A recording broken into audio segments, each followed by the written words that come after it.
Your mind is not yours. It looks like it is, but most of your thoughts were installed there by other people.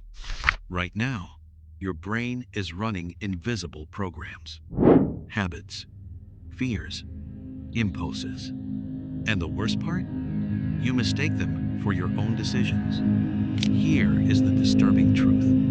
You don't control your mind. Your mind controls you.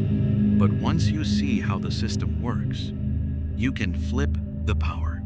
Your brain was never designed to obey you.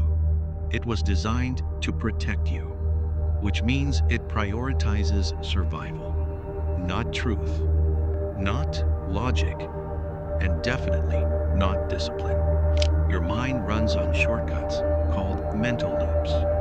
Psychologists call them automatic patterns.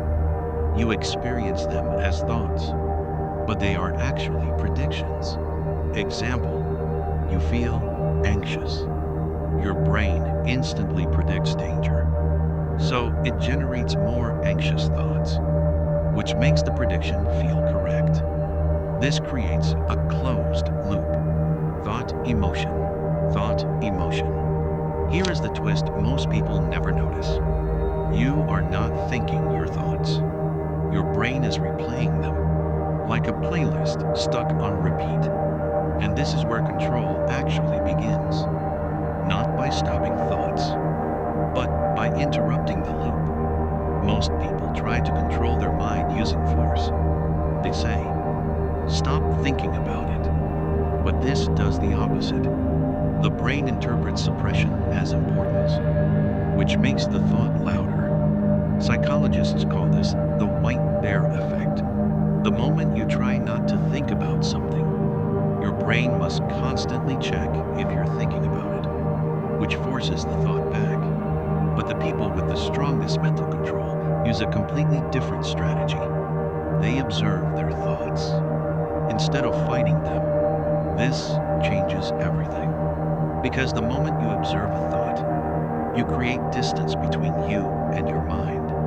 And that distance is power. Because now the thought is no longer a command. It becomes just noise. But here is the darker layer. Your brain hates losing control. So when you start observing your thoughts, it fights back hard. Suddenly, you feel more restless, more distracted, more overwhelmed. Most people believe this means the method failed, but it actually means it is working because the brain is losing its automatic grip, and it doesn't like that. Now here is the realization that changes everything. You are not your thoughts. You are the awareness behind them. Thoughts appear, thoughts disappear, but the observer remains, and the observer can choose. The moment you notice a thought and say, interesting, instead of reacting, you just took control. Do this enough times, and something strange happens. Your brain starts asking you for permission, instead of controlling you automatically, which means control over your mind is not about discipline. It is about awareness. Because once you see the pattern, you cannot unsee it. And once you stop obeying every thought, your mind finally becomes quiet. And that is the moment most people never reach. The moment when your mind stops being your master and finally becomes your tool. Control your attention, and you control your mind. Control your mind.